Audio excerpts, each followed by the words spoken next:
Uh, Good afternoon, good morning, good evening, assalamu alaikum, peace upon whoever is watching this with us today and in the future.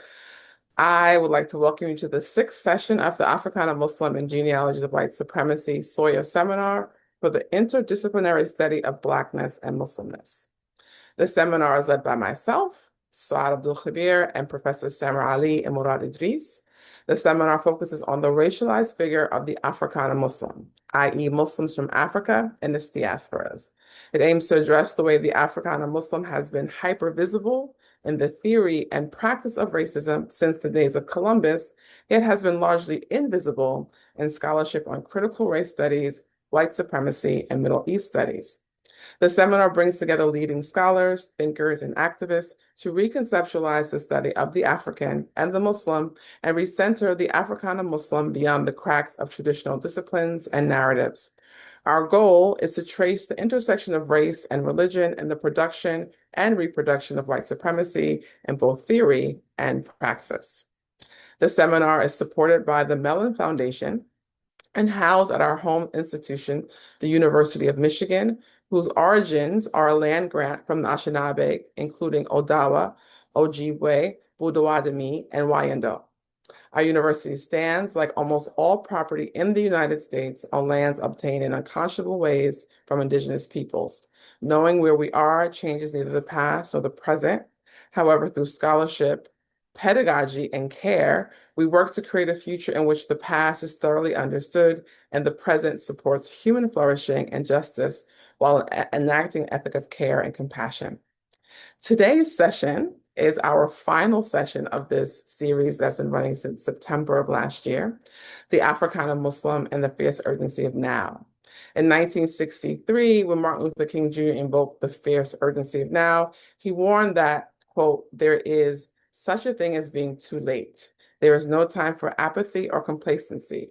This is a time for vigorous and positive action, unquote. Taking this as a part of departure, this session 6 brings together scholars whose academic and advocacy work has been shaped by and responds to present-day crises, such as the counterrevolution in Sudan, the genocide in Palestine, and the fascist censorship of those who speak on either. Each session's keynote lecture thinks through how the Africana Muslims' longue durée under surveillance, exile, occupation, and threat intensifies the urgency of now. Rooted in on-the-ground realities, these lectures open new dimensions in the contemporary production of race and religion and suggest how we might analyze, understand, and act in the present. Today, we are excited to have Dr. Nisrin Elamin as our third and final speaker for the entire series, right? And third for this session. Nisrin Elamin is an assistant professor of African Studies and Anthropology at the University of Toronto. Her writing and media commentary on Sudan and U.S. immigration policy has appeared in Al Jazeera, The Washington Post, Hammer and Hope, Journal of Critical African Studies, Polar, Political and Legal Anthropology Review, BBC, CNN, Democracy Now!, and CBC.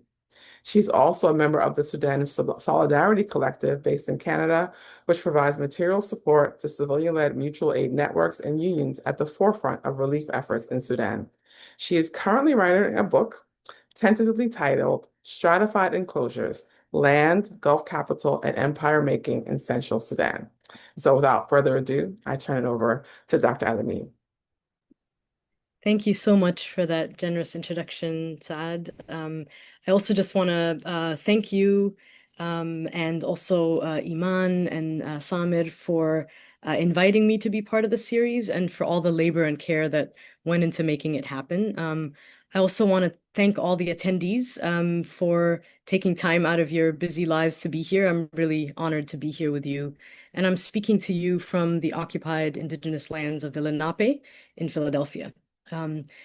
So the purpose of this talk is to try to answer why over half of Sudan's population of 48 million is currently at great risk of hunger and starvation in a country that could easily feed itself and the entire region.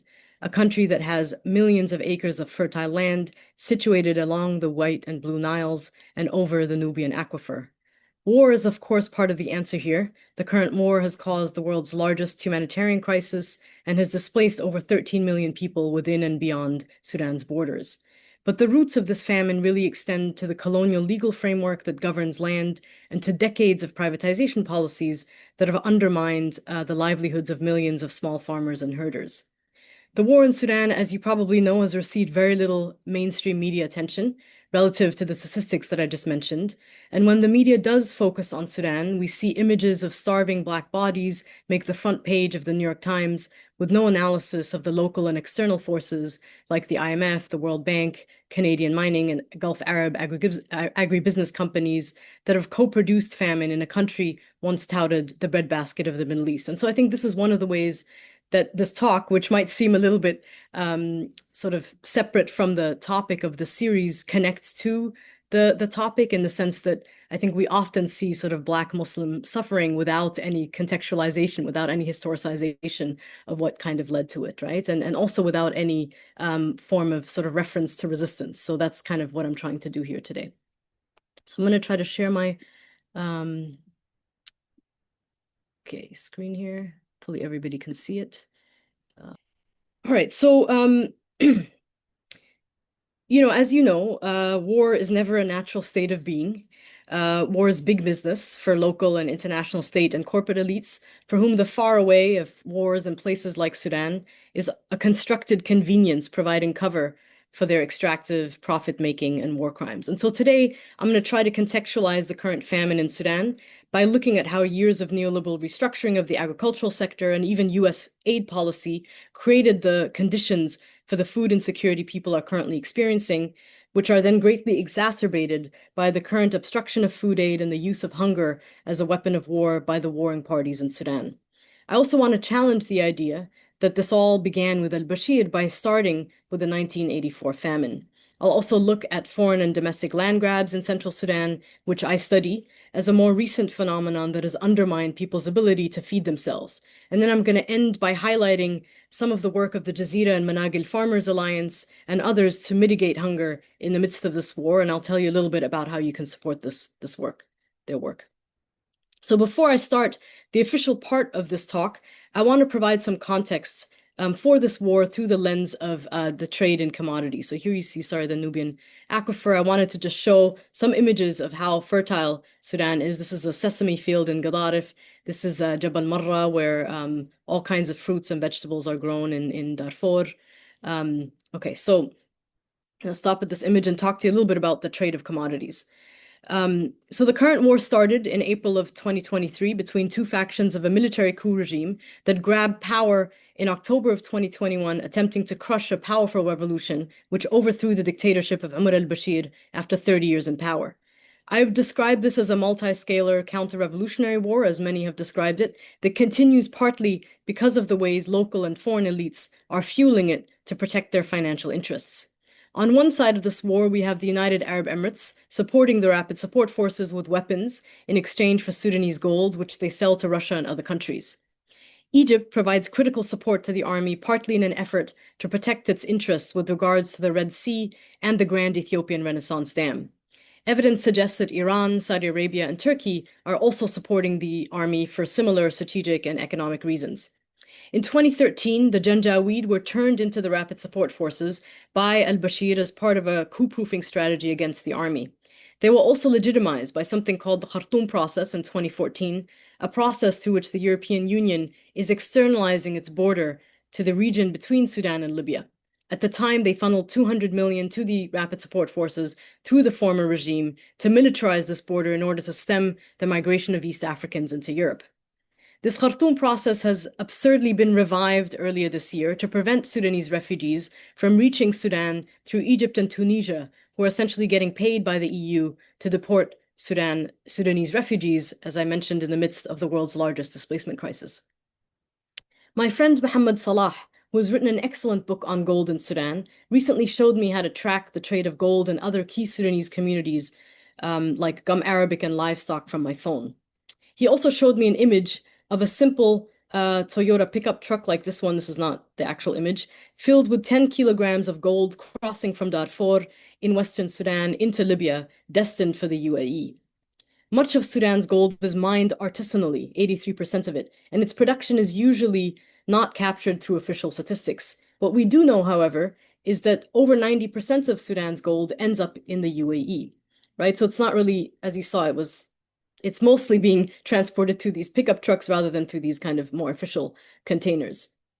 So here's a map where you can see some of the routes that gold is taking, right? So we know that much of this gold, that over 90% of it ends up in the UAE. The rest of Sudan's gold goes to places like Cairo and Istanbul, right? People generally know that this is how the RSF is funding its war effort, but the army, also known as SAF, is also increasingly smuggling gold out of Sudan through Egypt to the gold markets of the UAE and elsewhere in order to sustain its war effort.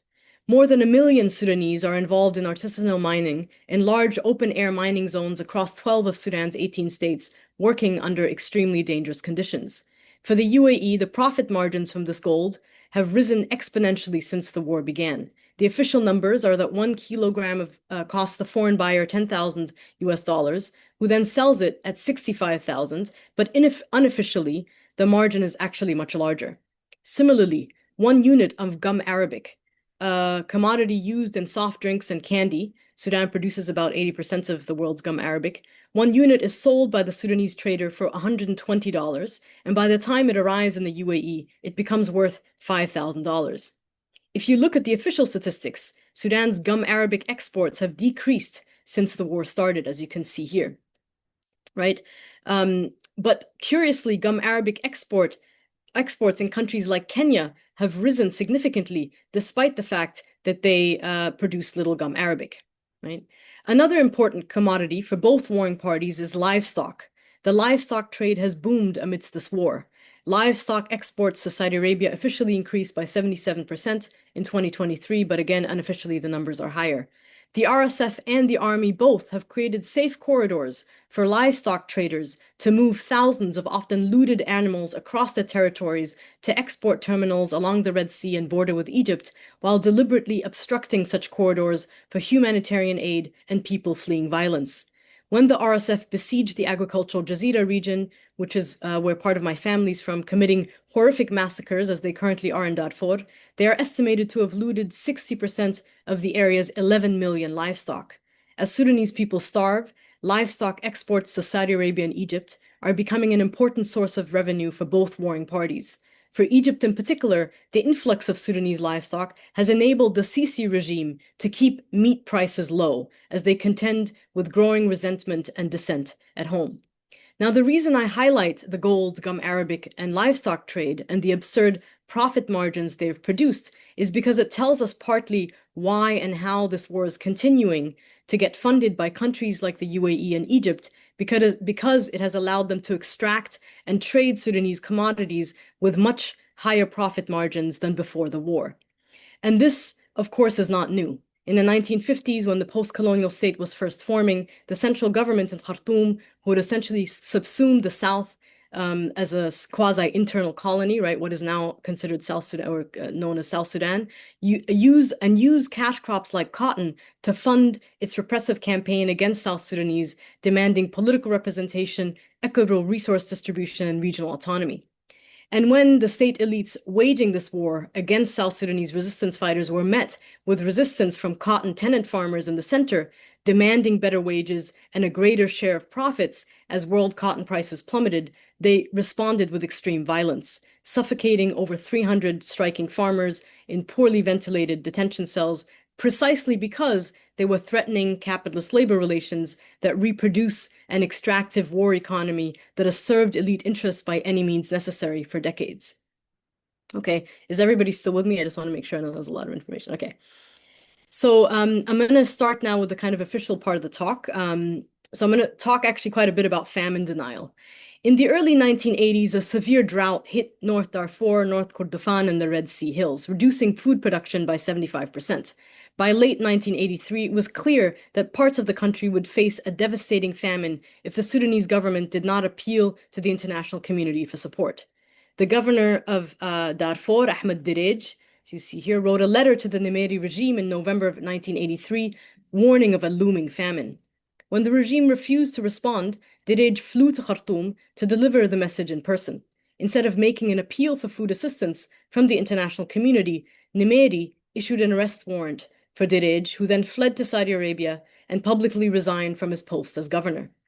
Nimeri's refusal to declare famine in Darfur was by all accounts shaped by his desire to uphold an image of Sudan as the breadbasket of the region in order to attract foreign investments in agriculture. Declaring famine would undermine his sales pitch and threaten potentially lucrative Gulf finance projects in mechanized farming. For Nimeri, this deliberate denial of famine marked the beginning of his downfall. Drought-stricken farmers and herders began to abandon their rural communities in Kordofan and Darfur and migrated to the capital, where they appealed to local residents for support. Students and ordinary people began organizing weekly food drives and delivered meals to people in IDP camps at the edge of the capital. By August of 1984, Nimeri could no longer cover up Sudan's deepening hunger crisis and found himself appealing to the Reagan administration for assistance. In March of 1985, US Vice President Bush flew to Khartoum with an entourage of 250 people, among them moral majorities Jerry Falwell and televangelist Pat Robertson, to pledge $21 million in US food aid. The trip alone required 6 aircrafts and cost a total of $20 million, so just $1 million less than what he was actually pledging. Gail Smith describes it as the relatively quiet entry of America's religious right wing into Africa, trying to win the hearts and minds of hungry Africans against a creeping communism which prevented them from traveling to neighboring drought-stricken Ethiopia under socialist rule. So here you see Bush pouring milk into cups for Ethiopian refugees in Sudan because he refused to cross the border into socialist Ethiopia. And then here you see him in Khartoum. In the back, you see US wheat. Okay. So Alex DeWall writes that aid workers had to adjust to being hailed as Reagan by grateful villagers as they distributed sacks of US wheat in Western Sudan. But US food aid had arrived too late, and Nimeri's deliberate neglect and denial of famine ultimately killed over 240,000 people, mostly children. The influx of US food aid had also tarnished Sudan's image as a potential breadbasket of the Middle East, and as Nimeri cozied up to Washington after switching allegiances from the Soviet Union, he began to face increasing resistance and resentment at home. Between 1979 and 1985, the Nimeri regime implemented 5 IMF structural adjustment programs that forced Sudan to devalue its currency in order to promote exports, reduce public spending, and withdraw critical subsidies on fuel and food. These policies plunged Sudan further into debt and failed to stop the country's accelerating inflation. Sudan had also, under his rule, become the US's largest recipient of foreign aid, much of which was either pocketed by Nimeri and his inner circle or pumped into mismanaged agricultural mega projects. In rural areas impacted by drought and desertification like Darfur and Kordofan, these mega projects sowed the seeds of conflict between herders and farmers now competing for dwindling land and water resources. Moreover, the dumping of US wheat onto Sudanese markets during this period was seen by farmers I spoke with as a key factor in accelerating a shift in diets away from locally produced sorghum to wheat. The fool or falafel sandwich, for instance, became a popular breakfast food during this period, symbolizing and facilitating the accelerated pace of capitalist work life. As the urban appetite for wheat grew, however, so did wheat imports, which increased annually by 15%. By 1985, everyday life for the majority of Sudanese was marked by soaring prices of essential foods like bread and sugar, frequent cuts in electricity and other basic services, and an increasingly repressive state apparatus. Just a few weeks after Bush's trip to Sudan in March, Nimeri was overthrown by a popular uprising as he was returning from this trip to Washington. Here he's meeting with Reagan on the 1st of April, and by the 6th, he was overthrown. And here you see people celebrating his overthrow. Among the many factors that led to this uprising, Nimeri's deliberate refusal to acknowledge famine and feed Sudan's drought-stricken farmers and herders was perhaps the most damning. 40 years later, famine denial is once again resurfacing in a context where hunger is being weaponized on the battlefield.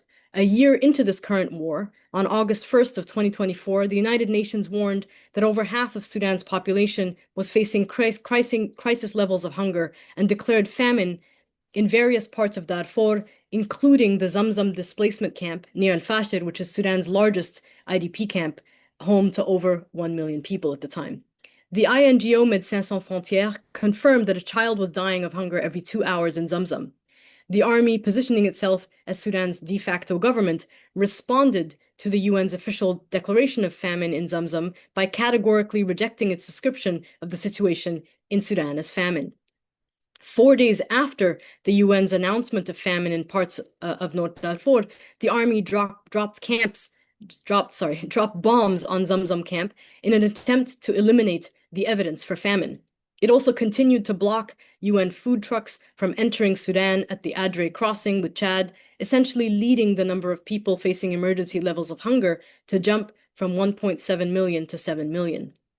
The RSF, on the other hand, have intentionally poisoned water sources, destroyed irrigation canals, blocked water flows, looted agricultural machinery, and contaminated fertile soil, rendering vast stretches of land in different parts of Sudan, like the Jazeera, unusable. They've also obstructed and looted food aid, bombed nutrition or grain storage facilities, and have used starvation as a coercive tool to force youth into recruitment. When the RSF retreated from Khartoum in late March of 2025, gruesome images and videos of severely malnourished, tortured prisoners of war were circulated on social media. Some of you might remember them. Hundreds were found languishing in what can only be described as concentration camps across the city. Several of them were barely recognizable to their own relatives, and some died in the process of rapid refeeding efforts. The images captured what life under the RSF's rule had been like for many and stood in contrast to the videos of relief ordinary civilians shared as they celebrated their newfound freedom of movement as the army reclaimed the capital. Army soldiers captured and used these images and videos of starving prisoners of war strategically to position themselves as liberators of Khartoum. But if the RSF are the architects of the current famine, as some have described them, then the army are complicit in its execution, as it has been for decades. The army has a long history of controlling and obstructing food aid as a counterinsurgency tactic in the many wars it has waged against civilians in Darfur, South Sudan, the Nuba Mountains, and elsewhere. During the genocide in Darfur in the early 2000s, it used this tactic in collaboration with the RSF, then known as the Janjaweed, to weaken armed resistance groups and civilians. In the current moment, the army's twisted logic behind starving civilians in Darfur while trying to position themselves as liberators in Khartoum demonstrates that civilians, particularly communities long affected by state violence, are being used as pawns in a struggle for power and territorial control between military elites. And famine denial and the weaponization of hunger have reemerged as strategies in this deadly game of chess. Oh, sorry, I think I mixed up some of the... Okay, when the Bashir regime first came to power in 1989 through a military coup, they pursued a similar path of neoliberal austerity and structural adjustment that had previously led to Nimeiry's downfall. After the Clinton administration imposed sanctions on Sudan in the early 90s for quote-unquote supporting international terrorist activities and harboring Osama bin Laden, the US gradually lost some of its influence over Sudan, leading to strained diplomatic relations and limited economic engagement. US aid to Sudan also drastically decreased with these sanctions. The Gulf states, which had previously invested in Nimeiry's breadbasket endeavor, stepped in to fill the void along with Canada, China, and other countries in the Middle East and Asia through investments in infrastructure, agriculture, mining, and oil. Soon after the 1989 coup, the Bashir regime began implementing privatization policies that transformed Sudan's agricultural sector to facilitate new opportunities for corporate agribusiness investments. Under the umbrella of tamkeen, or empowerment, the regime aimed to purge its rivals from government, civil society, and the economy, replacing them with ruling party loyalists. They confiscated fertile farmlands and expanded the military control over Sudan's economy through a system of governance by patronage. vast areas of land were handed over to military elites and businessmen loyal to the National Islamic Front, later known as the National Congress Party, to establish mechanized farming schemes, often in partnership with Gulf investors. The regime also privatized over 100 public-owned enterprises to strengthen the political and economic power of the ruling party. Among them, perhaps the most important or significant was the Jazeera scheme, which at the time was still one of the world's largest centrally managed irrigation schemes, which before this war produced half of Sudan's wheat and provided a livelihood for almost 2 million tenant farmers and laborers. In its heyday in the 70s, it served as the economic backbone of the country, constituting 60% of Sudan's export revenue. The implementation of the Jazeera Scheme Act in 2005 accelerated this process of privatization by dissolving the central management of the scheme and transferring the responsibility for water management to tenant farmers. If you look at the Jazeera schemes kind of from above, and I showed an image earlier, you'll see that there's about 1,500 irrigation canals that kind of lead away from the Blue Nile. It's kind of a irrigation by gravity. And so they were now the World Bank actually recommended that farmers be given the responsibility to clean these canals without any support. So following the World Bank's recommendation, the dissolution of the scheme was also accompanied by the withdrawal of state extension services and essential inputs like seeds, fertilizers, and tractors for small farmers. All publicly owned assets of the scheme, including agricultural machinery, tractors, the railway, research centers, were sold to private investors. The staff of the Jazeera board, which included engineers, researchers, and inspectors, was drastically reduced from 7,000 to just 74 within a year.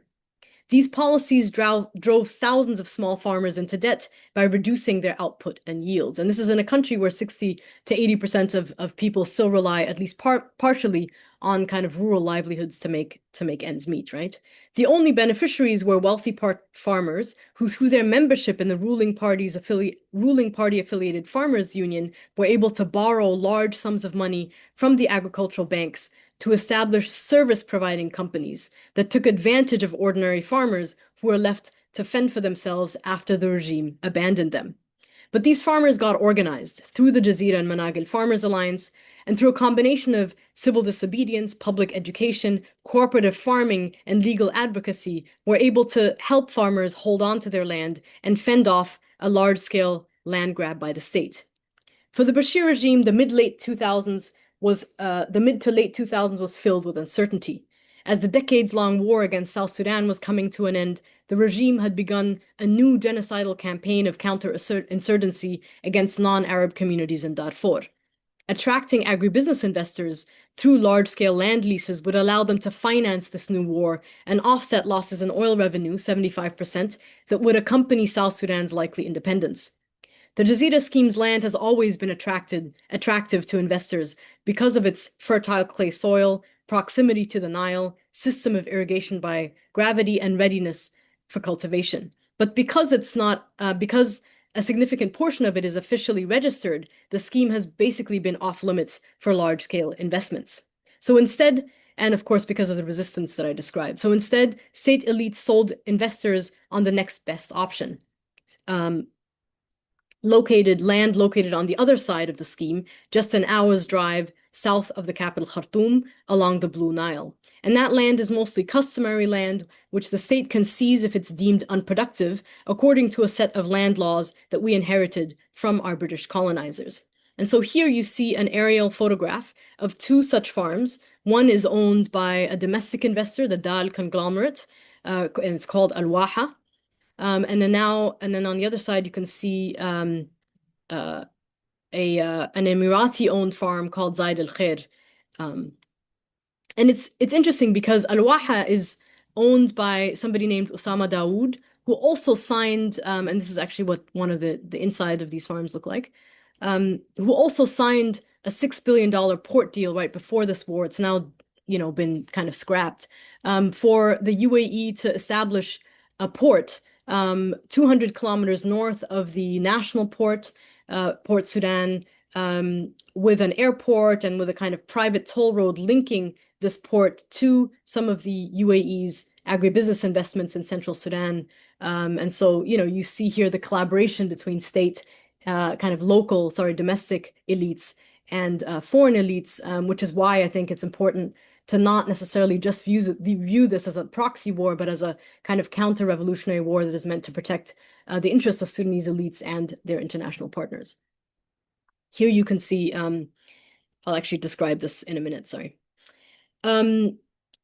Okay, so from the early 2000s to the outbreak of the current war, Saudi and Emirati investors have leased an estimated 2 million acres of Sudanese land, primarily to cultivate water-intensive, high-yield animal feed, alfalfa and rhodus.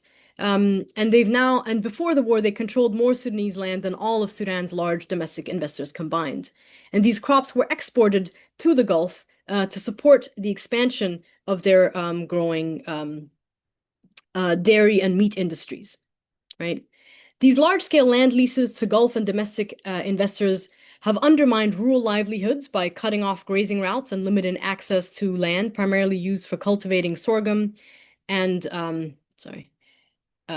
other staple food crops. The local dairy industry has been devastated by the large-scale farm projects enabled by these leases.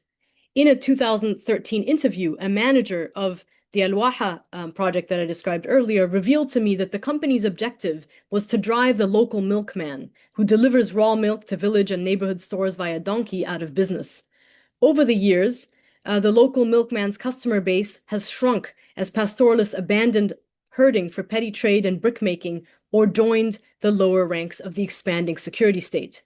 The RSF and army have found some of its most willing recruits among these struggling and dispossessed pastoralists. In a parallel trend, rural diets have continued shifting away from sorghum towards processed wheat flour, mass-produced and packaged in factories in Khartoum and other areas. In the early days of this war, these trends were evident in the long lines that formed at local bakeries and in the stench that was emanating from stores across central Sudan, where store fridges were stocked with pasteurized dairy products and halal frozen foods produced domestically or in the Gulf. There was a kind of nationwide electricity blackout, and these products kind of began rotting in defunct freezers across the region. In rural areas where the war was still distant, people ventured out into the areas surrounding these big agribusiness farms in search of wild greens. In my grandfather's village, those greens became one of the few fresh foods people consumed in those early days of the war, but they've also been gradually disappearing through the environmental devastation that agribusiness practices have wrought on soil and water. So as an example, there was a Saudi-owned farm in northern Sudan that pumped the underground water resource so aggressively that they dried it out after 3 years of farming, right? So then they just moved to another piece of land. So I just wanted to say that the privatization of the Jazeera scheme in central Sudan tells one particular story that is part of a much larger, decades-long process of the restructuring of Sudan's agricultural sector. Similar stories of capitalist extraction, often accompanied by violent, state-driven processes of forcible displacement and repression and massacres, right, could be told from other rural parts of Sudan.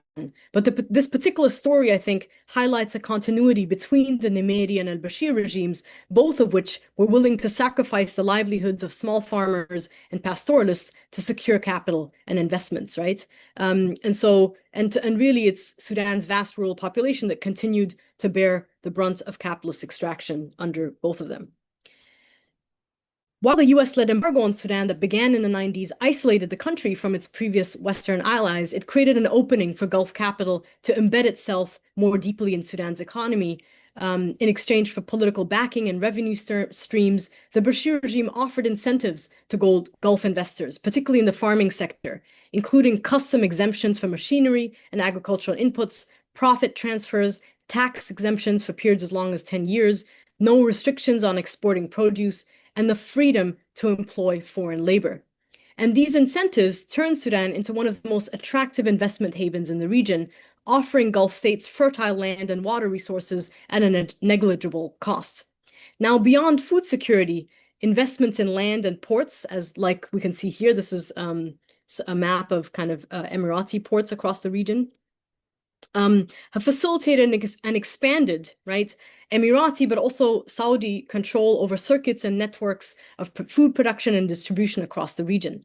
This process should, in my view, be seen as part of a broader strategy of empire making, which is distinct, yet entangled with US imperialism.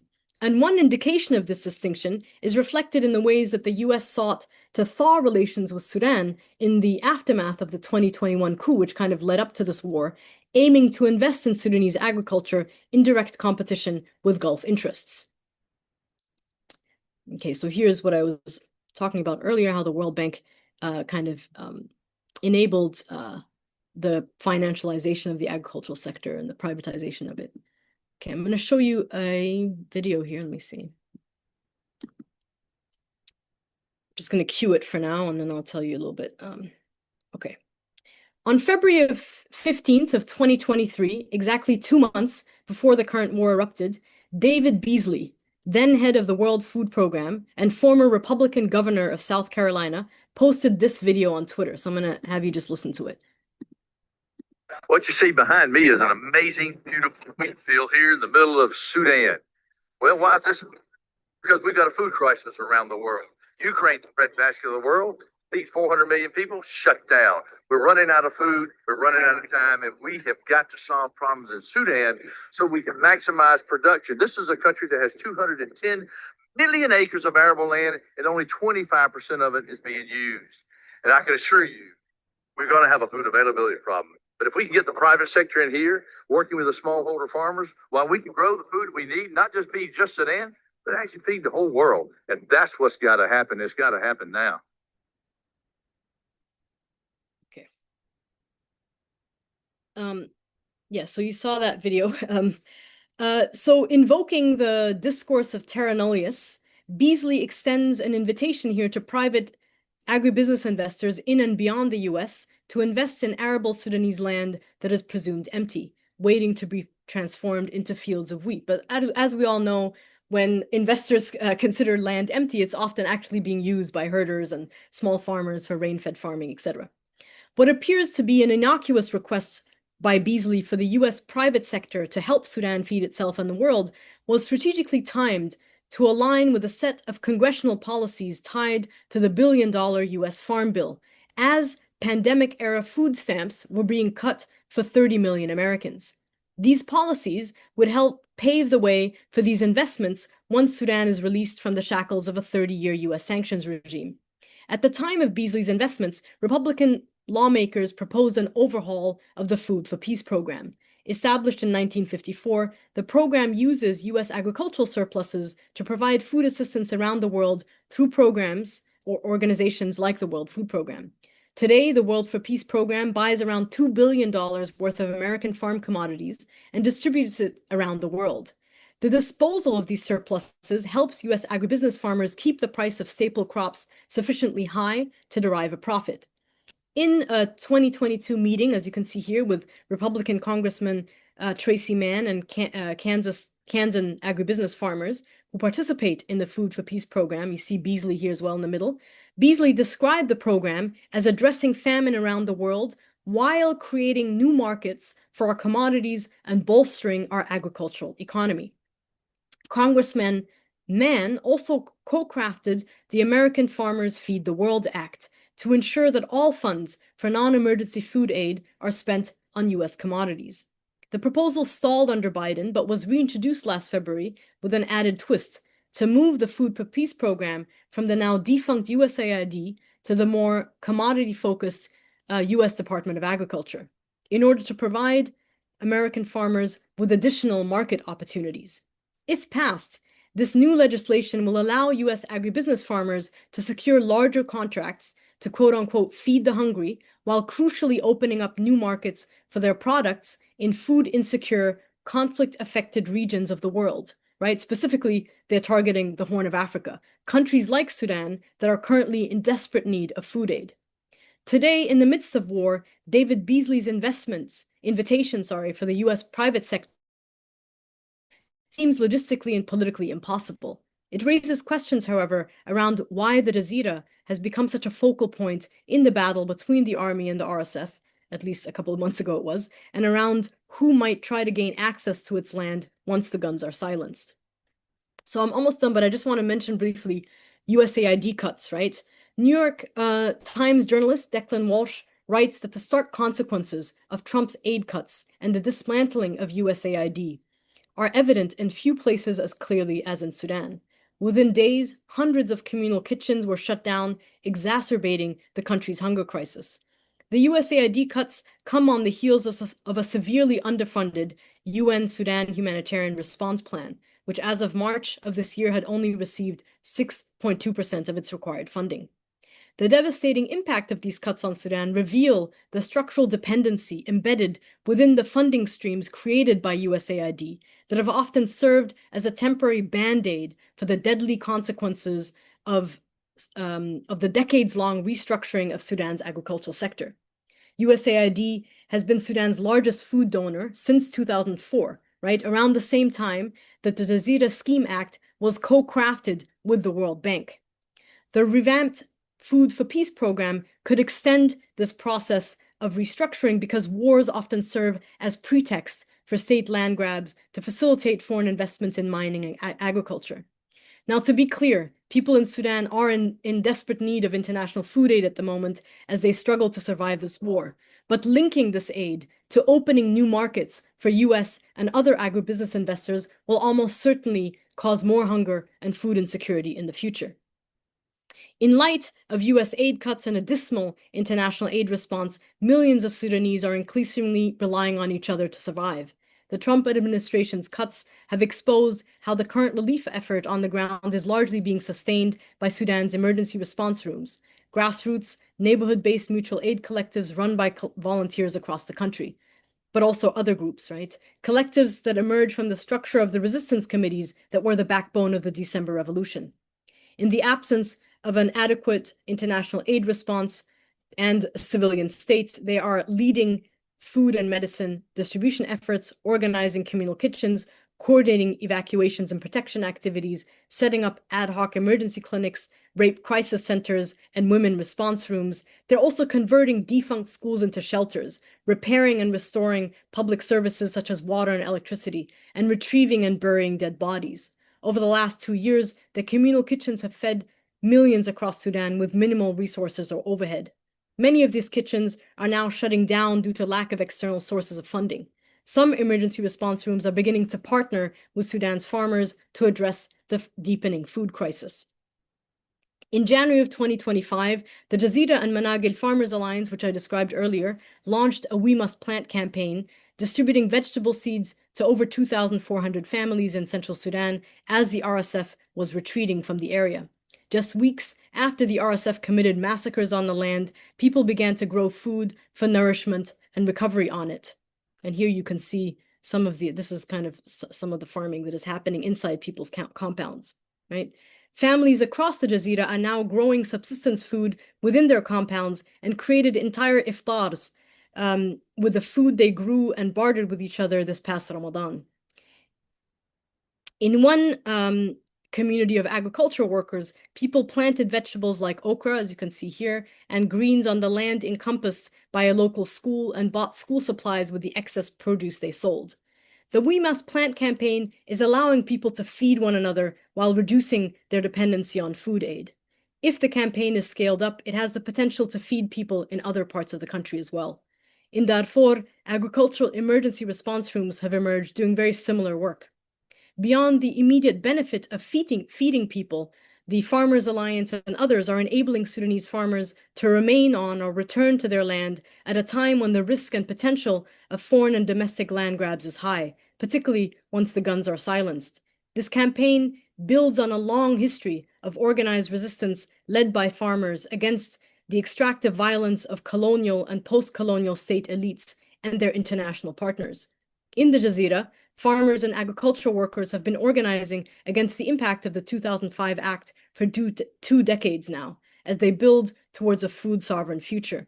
This includes the freedom to return to subsistence farming and to define their own food and agricultural systems. It also includes the ability to return to one's land after decades of war and the right to benefit from what the land has to offer both above and below its surface, while also ensuring its sustainability. To support the Farmers Alliance work, And the communal kitchens of emergency response rooms and other grassroots mutual aid efforts across the country, you can go to sudansolidarity.com.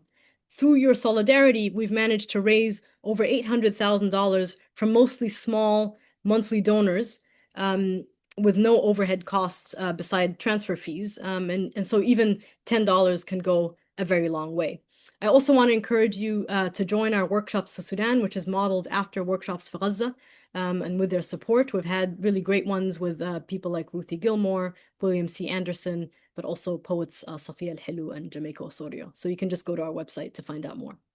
Okay, I'm going to end here. Thank you so much for listening.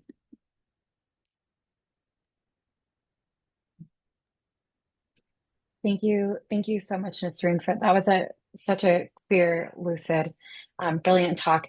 I want to encourage everyone to put questions in the Q&A function if you have them. And we already have a question already, so I will go ahead and read that for you. So it says, thank you for this brilliant talk. Your work, as always, is so crucial to help understand not just Sudan, the African and Middle East regions, but also shifting geopolitics and geoeconomics of the world. I would like to ask you to return to and elaborate on the brief point you made about the difference between empire and traditional imperialism. Can you elaborate on this theoretical point in relation to what you told us about the role of the UAE, Turkey, China, and the US in jockeying for land grabs, military/logistic base, and gold? Then a couple more preceding questions. Is there an inter-imperialist rivalry or something else?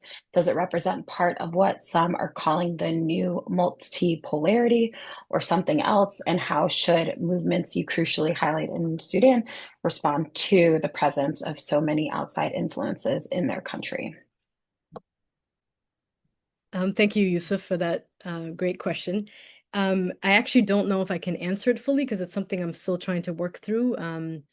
But I think, I think it's important to recognize that what the Gulf was doing before the war, what the Gulf is currently doing in this war is not only about food security, right? That it's about something more than that, that it's about being able to control kind of circuits and networks of production and distribution, food and otherwise, other things, right? Through ports, land, by undermining kind of local production, undermining kind of local food sovereignty and self-sufficiency.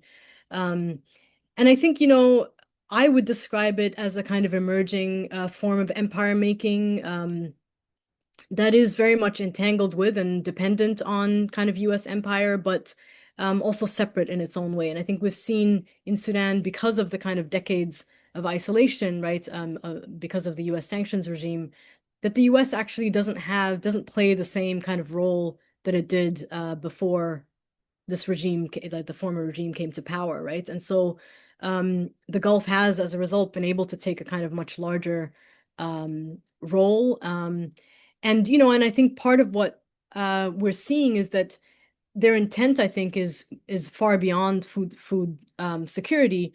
And at the same time, these processes of empire making are very unstable and are constantly getting challenged. And I think that's what we're seeing in the kind of resistance that the revolution presented, but also in these kind of smaller forms of resistance that farmers have been presenting now since 2005, right? That a lot of these projects that the Gulf has invested in have not been very successful in the traditional sense. I think they've been successful in allowing Gulf capital to kind of embed itself deeper in the Sudanese economy, to kind of consolidate the relationship between elites, right? But as far as the actual productivity of the projects, they haven't been very productive. And some of that has to do with sabotage and kind of civil disobedience and organizing, from farmers. But a lot of it, I think, is also, that sort of these processes of empire making are inherently kind of unstable. And I do think that we need to start thinking about like sub-imperial or kind of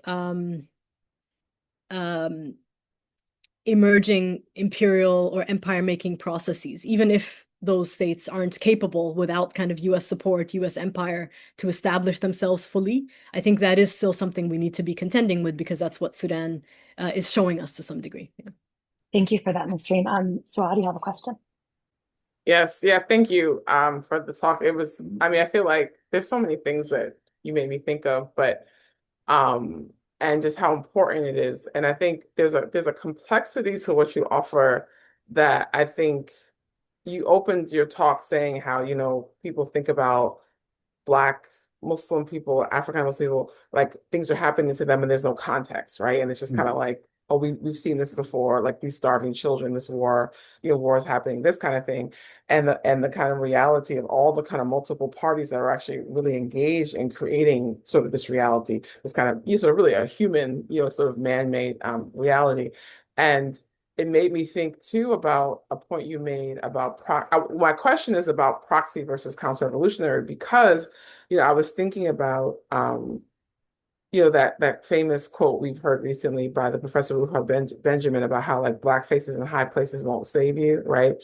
And if we think about Sudan, Sudan is a Black country, right? I mean, so the RSF, SF, these are not, I mean, like these are Black people, and literally, and similarly on the Muslim side, the UAE, Egypt, these are sort of Muslim majority countries, right? And so there's a way in which we presume a kind of fidelity, right, because of these kind of identity relationships, but that it's not, it's not enough, right? And so I was interested in that context, I was interested in this difference between proxy and counter-revolutionary, like those two terms that you offered us. And yet I think, and that's the first part of the question. The second part is just thinking about then, actually, I'll stop there. I'm just stop there. No, that's a really important and great question. So I think, I mean, for one, I think the proxy war framing, while compelling, I think it tends to sort of obscure or diminish the role that Sudanese military elites have played for a very long time in sort of laying the foundations for this war, right? I mean, essentially, people are vying for economic and political control of the country, and have been for a very long time. And so I think that's part of it. Is I think it sort of removes them to some degree from the equation in a way that they shouldn't be. And I think what we've seen over the last, I mean, I'll just give you an example. So the RSF along with I mean, basically, um, the, there was a massive sit-in during the revolution in Sudan, in front of the military headquarters in Khartoum. It began, I think, in February of 2019 and ended in June. In April, al-Bashir was ousted through that kind of popular force, but people kind of stayed in place because their demands exceeded kind of calls for regime change. And the RSF came in, with the support of the army, but mostly it was an RSF-led massacre, kind of broke up the sit-in in June of 2019. After that, a Canadian PR company, and I was going to show a picture of this, but I didn't have time, led by an ex-Israeli intelligence officer, basically did their PR, right? They kind of tried to clean up the RSF's image after the massacre and then started helping them to kind of strengthen their ties to some of the international actors that are now benefiting from and kind of fueling this war. So, for example, they went to some conference where they met with some Emirati investors who are now heavily involved in the gold trade, etc. And so, again, I think, it's, I mentioned this to say that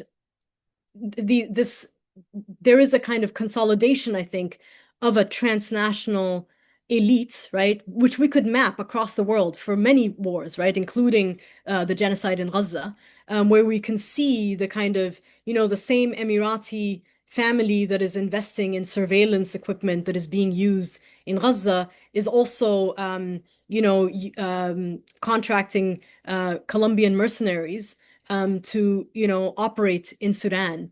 Again, without a domestic elite, they couldn't do that. So, like, I think it's just that partnership, I think, is very important. I think that's partly why I think the proxy war, I don't know, again, I'm not a political scientist, but I think the proxy war framing is usually like these external actors who are kind of running everything or like, playing with the marionettes. And I just don't think it's like that. Yeah. And just yeah, and just a quick, just not just a follow up to I come to emphasize a point you're making too. I think it's like this idea of um I feel like we talk, there's a conversation that goes on around how sort of like international attention, right, is not being focused on Sudan. And this is comparison we'll make with Gaza, right? And this is it's not good to make the comparisons that people do, but you make me think about how so we think about that kind of lack of attention being related to sort of the blackness, right, of Sudanese people. And I'm not saying that that's not there, but also this kind of transnational elite situation seems to also to be a source of why this story gets kind of buried, right? Because what you're doing is when you focus on Sudan in the way that you do, like we learn so much more, right, about sort of how capital and war, right, and imperialism, we learn so much more about these things. And I wonder, in some parts, how, kind of how, because of that, right, there's also sort of this kind of incentives for mainstream media, to not sort of, divert our attention away from this particular situation as opposed to others. So that was just something that I think occurred to me too. Yeah, I mean, absolutely. I remember just a couple months ago, there was the Toronto, where I usually live, uh, hosts, or Takaranto hosts the largest mining convention in the world, because I think about 60% of mining companies are registered in Canada. Um, and so, we were organizing with some folks we were invited by this network called the Mining Injustice Network to participate in a protest in front of this meeting, as we did also last year, where there was a Canadian Swedish company that was implicated in war crimes, not in this war, but in a previous war in Sudan, that was receiving an award at this meeting. And so at this year's meeting, there was a delegation of Sudanese government representatives, so military elites, people, SAF folks, who were there, basically encouraging, trying to attract Canadian mining contracts in the middle of a war, right? And so now, if this were making like headline news in Canada, there would have been a lot more opposition to this. But because nobody really is covering it, it just kind of went under the radar. Thank you for that. We have another question from David, who also thanks you for the talk and asks, can you tell us more about the current situation of South Sudan and how it relates with the war in Sudan? I'm not an expert on South Sudan, so I think I would rather not say something that I don't, know as much about. But I mean, I think, one of the things that we know about the war in Sudan is that about, I think, 800,000 refugees from the civil war in South Sudan, um, partly in other forms of instability, were living in Sudan when the war broke out, many of whom then returned to South Sudan. The situation is currently also quite volatile. And so it's sort of, and in addition to that, I don't know exactly what the numbers are, but I'm assuming also in the hundreds of thousands of Sudanese fled to South Sudan, right? So are being, kind of, taken in by South Sudanese. So I think there's just part of what we're seeing is that the instability in Sudan is also creating ripple effects in countries that were already also dealing with state violence and other forms of instability. And so it's I don't know, it's something that I think we need to. I mean, again, we should be paying attention to what's happening in Sudan regardless, but it's something, but because of the regional implications, I think is even more critical. Yeah. Thank you for that. I had a quick question. When you showed the video, it's the World Food Program, right? That we were in the video with the North Carolina senator. In my head, I just kept thinking, wow, this looks like just another version of like missionary work. And I was wondering if there's like any conversation or any kind of language that's used around religion to like justify or like garner support for this program. I'm just like the image of like these like white Christian men being in a Black Muslim country. I'm just wondering if there's any of that kind of religious language. Mhm. There certainly was in the 1980s under Numeri, right? And I hope somebody writes a dissertation about this, because I think it's just fascinating. I found this one article in Merip, which is, by the way, for those of you who want more context on this war, there's a special issue in Merip where Khalid Madani wrote a piece called The Struggle for Sudan, which kind of gives you an overview. Also, my friend Rababa Naim is interviewed in it. There's a bunch of articles on Sudan that could be helpful there. Also, anything that Muzan Anil has written is very helpful, I think, for that. But yeah, I mean, that article, right, talks about this kind of essentially these televangelists going to Sudan as part of this envoy of people distributing aid.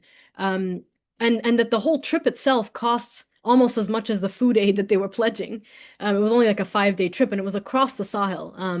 They, of course, did not go to Ethiopia because it was under socialist rule at the time, but went across the Sahel in part to kind of, it was, I think, a combination of like to prevent the domino effect of communism, but also to sort of, it was kind of entry of the American kind of right-wing religious folks into the region. And other people can talk more about that. Books have been written about this. I think at the moment, I don't know if, I mean, there could be. It's possible that, under Cindy McCain, because now David Beasley is no longer the head of the World Food Program, it's Cindy McCain. It could be that there are kind of religious undertones. But I mean, the interesting thing is that, the Gulf states, I mean, as the UAE is bringing in weapons, they're also, you know, presumably bringing in food aid. I mean, sometimes hiding weapons in the food aid. And that often, I mean, in the past, especially before this war, had religious undertones, right? Where people were sort of talking about, the food aid within the context of the Ummah, not so much the UAE, but I think there's, for example, there was an instance in the Jazeera where a Saudi charity had brought food aid into a village and then asked people to pose with the food aid, to take pictures of themselves and to pose with the food aid and to then send it to the Saudis, right? And it was, I think, again, under this guise of like, we're saving, Black Muslims to sort of become more enlightened into the sort of authentic core of Islam, right? These kind of Islam noir discourse, right? That still really exists, even when the white people disappear from the context, right? In the same way that racial capitalism still exists, even when the white people disappear from the context, as Ruthie Gilmore tells us, right? And so I think there are these kind of like civilizing missions that are embedded in them. Even in terms of like the introduction of wheat, like what it does in terms of both its alignment then with the capitalist kind of work pace, but also in terms of, culture, right? And what it's sort of the sanitization of what people are eating and so forth. Yeah. Oh yeah. And so to that point too, I did want to address the sort of blackness or race part of this too. I'm interested in if you have any reflections on sort of outside Sudan, and particularly in sort of Europe and the United States or North America, right? Do you, so I guess there's two parts of the question. One, right, how do you interpret, right, the attention or lack thereof, right, of um on what's happening in Sudan from using like a racial lens, right? And the second part is, do you find solidarities from people like sort of Africana people, right, in North America? Are people like, is this a space where people are rallying, right? People sort of see this, want to be connected, want to support, or are there fissures that might interrupt that kind of support, in terms of what's happening in Sudan? Mhm. Yeah, I mean, at first I want to acknowledge the kind of racialized history of state violence in Sudan that I haven't really touched on too much because it would take its own like lecture. I think I do write about it in my book. And I think it's important context here as well. But as far as like why this hasn't been getting as much attention, I think it's a combination of what you said earlier, right? That the sort of actors who are involved and gaining profit from this war are US Western allies, right? I mean, the UAEs, we can see their role now also in Israel, right? So I think that's all kind of interconnected, and I would like us to actually draw more connections there. I think there's an opportunity. We had a recent vote at the University of Toronto. Our pension plan decided to divest from weapons manufacturing companies that are complicit in the genocide in Gaza. But we also, through our research, added companies that are investing in the UAE and the Rwandan Defense Forces who are, complicit in the Congo. So the idea was to kind of connect the three. And I think there is more of that happening. I will say that, I I think after, like, with the sort of, I don't want to use the date October 7th as the marker, so I'm avoiding that. But I just want to say, like, sort of with the maybe, expansion of the Palestinian kind of solidarity, pro-Palestine solidarity movement in North America, I think there's been a lot more interest in connecting with Sudanese folks and organizers and learning more about what's happening in Sudan, but also the Congo. I think some of that remains largely superficial, and I think there's a lot more sort of work for us as organizers to do to kind of bring those movements together in a more meaningful way that starts with relationship building, but really, I think also a mapping the kind of complicity of corporate and state elites across the world. I mean, these connections, they already draw them for us, so we might as well also kind of incorporate that into our organizing. And I think, as far as race, I mean, yes, absolutely. I think, wars in, the part of the world that I'm from, that many of us are from, are naturalized, right? And are seen as a kind of natural state of being. I get asked when I do some of these media interviews, people ask me some of the most racist questions around, like, who's the bad guy, and like, just I don't know, things that you wouldn't get asked if you were reporting on Ukraine, you know what I mean? And similarly, I think the response, right? We've had, I think, a 1 to 100 ratio, so 300,000 to 3,000 in terms of refugees admitted, Sudanese refugees admitted to Canada in comparison to Ukrainians admitted, right? Even though the displacement crisis is actually larger. And so I think, again, it's about the media blackout. It's about, it's also about the fact that it's hard for journalists to operate. And I think if there's anything that I wanted to kind of bring across is that there's been a tendency to sort of view the army as the lesser of two evils in this war, and to kind of legitimize them positioning themselves as the de facto kind of legitimate state at the moment.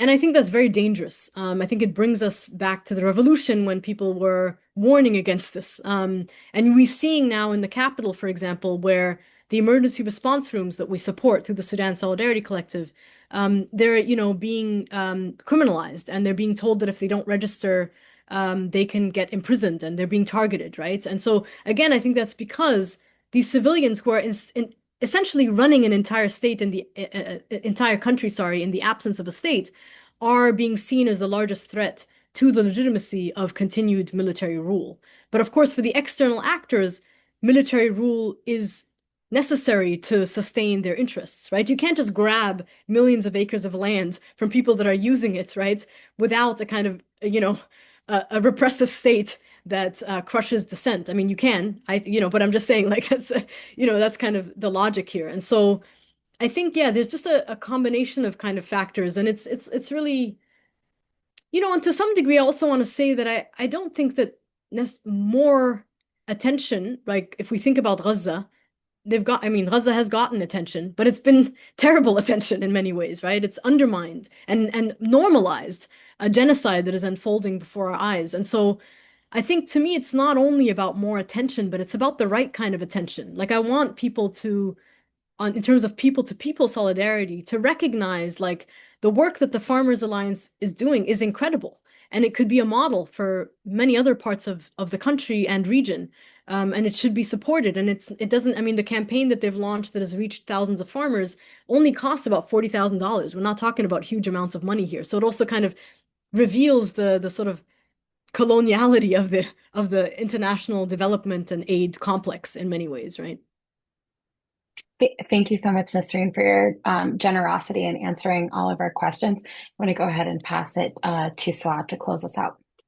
Yeah, no, thank you, Nisrin. Like, my mind is like, this is what I love about this seminar, because it's just like, because you're talking about, like, sort of these connections of sort of focusing on Sudan, focus on sort of this Africana Muslim space in terms of questions of race and religion, racial capitalism, imperialism. I was even thinking about food sovereignty and what you just said about the farmers, right? Because food sovereignty is an issue that we see amongst sort of African descended people everywhere, right? Places where they have food, they can make their own food, but are unable to, right? Because of sort of the afterlives of colonialism and slavery, contemporary, this type of thing. So I really, really appreciate you bringing sort of Sudan to light, right, in this way, but also helping us think about this and helping us kind of think about Sudan, and then helping us think broadly as well. And so I want to thank you, Nisreen, for a really fantastic, thought-provoking talk. And I want to just briefly kind of close us out. It's kind of crazy to think about this. I'm thinking about when Sama, Murad, and I first kind of put the proposal together, right, to sort of do this seminar, and how much, so much has changed, right? Sort of like in the world, in our lives, right? But to make this seminar possible, over since we sort of launched everything, we kind of started with this. We started in September of um, actually no, November of last of 2024. Since that time, we've had 6 sessions. And the way that the seminar series was organized was around these sites, right? Prisons, plantations, media, courts, theory, and with the 6th session around praxis, right? So we had about 5 panels, 7 keynote lectures, 1 keynote discussion that had 28 participants in that, people who were within and outside the academy, people from the US, Canada, South Africa, Palestine, right? We also hosted a book manuscript workshop to support emerging scholarship around the Africana Muslim. And we collaborated with a local um, housing justice organization in Detroit, June of Detroit. And we had the Let's Build book club where we read books by Africana Muslim authors on Black liberation. We read Free the Land by Edward Arnachi, The War Before by Safia Bukhari, We're Our Own Liberators by Jalil Muttaqim, and We Do This Till We Free Us by Mariam Makaba. And over those 4 sessions, we had about 40 or so people from the local Detroit area who attended. And so, I'm really excited that we were able to sort of do so much, and really, which kind of a short amount of time, right? But I'm excited that we're able to do so much, and I want to encourage everyone to visit our website. And the bit.ly for that is bit.ly/Africana Muslim, where you can see all of the series, right? So all the panels, all the keynote discussions, and also we have a YouTube page for that as well. Because while the seminar is over, right, the conversation, the learning, the significance of what everyone did is not, right? We can continue to sort of learn from those things and then continue to act on what we learn. And so I want to thank our sponsor, right? I want to thank the Mellon Foundation, right, for the support. I want to thank everyone at the University of Michigan who helped us, from like the people in the the business office, right, to the people in our different departments who helped us put this together. I want to thank my colleagues, Samar Murad. I want to thank our graduate research assistant who is not here. You can't see her, Marissa, and also Iman for the work that they did to sort of to get us to where we are, because literally, if it was not for them, you would have seen nothing. So I want to thank them. Of course, I want to thank all of our speakers, right? And I want to thank you, the audience, and I want to encourage you, like I said, to sort of visit bit.ly/Africana Muslim to catch up what you missed, over the past few months, and to share it with others, because we need to continue to do this, and we need to continue to sort of move from this hyper visible, invisible thing to really recognizing the significance, right, of Africana Muslims in our understanding of and our resistance to white supremacy. So thank you. Thank you. Take care. Thanks. Bye. Bye.